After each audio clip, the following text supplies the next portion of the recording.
There was a time when a personality formed slowly, through awkward conversations, long periods of boredom, real experiences, real silence. You became someone gradually, naturally, almost accidentally. But today, something else is shaping who you are. Something invisible. Every time you scroll, pause, click, like, hesitate, laugh, the algorithm learns something about you. At first, this feels harmless, convenient even. Spotify knows your music taste, TikTok knows your humor. It feels like the internet understands you. What if the algorithm isn't just learning who you are? What if it's slowly deciding who you become? Modern technology no longer simply reflects human behavior, it shapes it. And perhaps the strangest part is that this process is so subtle, so personalized, so perfectly tailored to each individual that most people never notice it happening. The internet no longer waits for you to develop an identity on your own. It actively participates in creating one for you. And over time, the line between your authentic self and your algorithmic self begins to disappear. Psychologists have started using a term for this phenomenon: the algorithmic self. Your personality is no longer formed only by your own experiences, thoughts, and decisions. It is also being shaped by machines trained to predict your behavior. And the scary thing is, they are getting very good at it. Social media platforms study human attention with terrifying precision. They know what keeps you scrolling, what makes you angry, what makes you emotional, what makes you feel validated, what makes you stay. Every interaction becomes data. Every moment of attention teaches the algorithm something about you. But then something even stranger happens. The algorithm begins teaching you back. You click on a certain kind of humor. Soon your feed is full of it. You watch a few political videos. Now your worldview slowly shifts in one direction. You hesitate over a fitness video. Suddenly your entire feed becomes optimization, self-improvement, discipline, aesthetics, productivity. At some point, it becomes difficult to tell whether you genuinely discovered these interests or whether they were gradually handed to you. This creates a feedback loop. You train the algorithm, then the algorithm trains you, again and again, quietly, daily, until eventually your personality begins feeling less like something you developed and more like something you consumed. One person described this experience online in a surprisingly honest way. She said that for years, social media was the raw material for her personality. Her jokes came from TikTok, her opinions came from Twitter, her interests came from Instagram, her sense of humor came from memes, and for a while it genuinely felt like she had a personality. But then she stopped scrolling, and something disturbing happened. She realized she had no idea who she actually was without the feed. No original thoughts, no real interest disconnected from trends, no internal sense of self outside constant consumption. She wrote something deeply unsettling. It felt like having a personality. It wasn't. And perhaps many people secretly understand this feeling, because today, identity itself has become strangely outsourced. People no longer fully discover themselves internally. Instead, they assemble themselves externally from clips, trends, aesthetics, algorithms, fragments. Modern identity often feels less like a soul and more like a playlist. And once you notice this, another strange phenomenon becomes impossible to ignore. Everybody is starting to feel the same.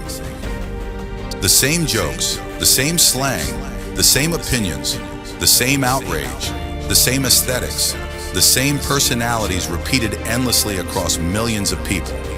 Open any comment section and it almost feels scripted. as if everyone is performing versions of the same person. Even rebellion has become standardized. Even uniqueness now comes with templates. The internet promised individuality, but strangely, it often produces conformity, because algorithms are designed to amplify what already works. And whatever gets repeated most slowly becomes culture itself. Researchers discovered something disturbing about this process. In one experiment, people exposed to curated feeds became significantly more likely to adopt majority opinions. Not because they were forced to, simply because repeated exposure subtly reshaped what felt normal. The algorithm does not need to control you aggressively. It only needs to guide attention.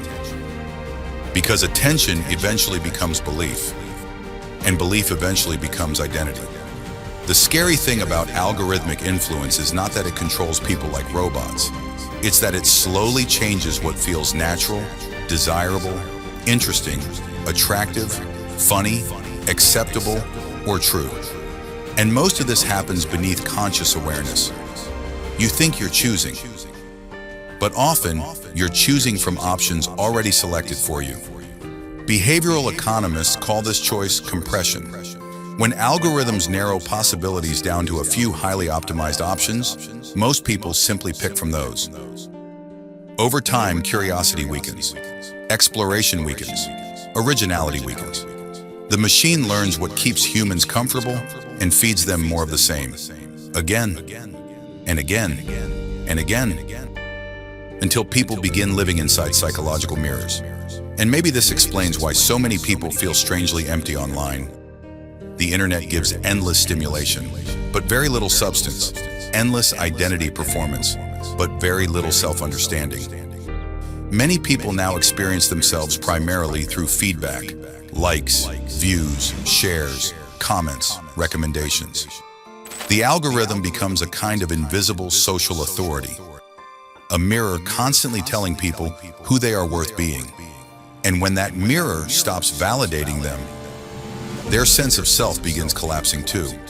Some researchers found that people who felt misunderstood or ignored by social media algorithms also reported stronger feelings of loneliness. Think about how strange that is. People are becoming emotionally affected by whether a machine understands them, as if the algorithm itself has become a companion, or worse, a replacement for genuine human recognition. This creates a painful paradox. Human beings are now more connected than ever before, yet many have never felt more psychologically disconnected from themselves.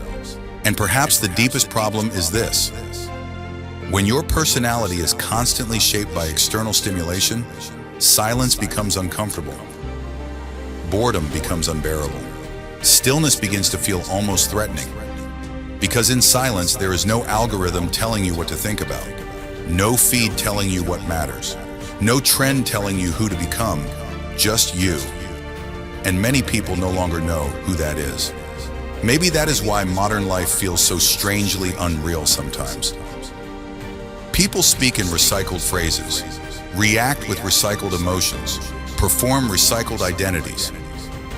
The internet has become an enormous machine for behavioral synchronization, a system that slowly pulls millions of people toward the same desires, the same fears, the same aesthetics, the same opinions, and the same emotional reactions. Not through force, but through repetition, quietly. And perhaps the greatest irony is that all this happens while people believe they are expressing individuality. But real individuality is difficult.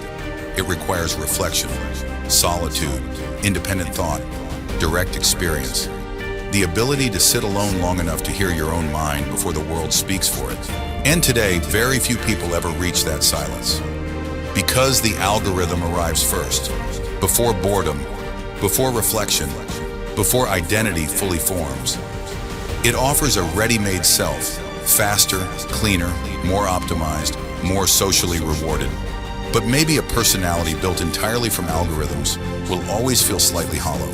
Because deep down, humans do not merely want stimulation, they want authenticity. And authenticity cannot be mass-produced. Perhaps this is the real danger of the internet. Not misinformation, not distraction, not even addiction, but the slow erosion of the authentic self.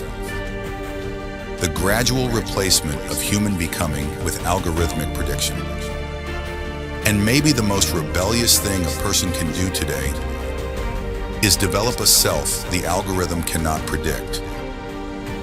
A self built slowly, consciously, in silence, away from the endless pressure to become what the feed finds easiest to monetize. Because if we are not careful, the internet will not just shape what we consume, it will shape who we are.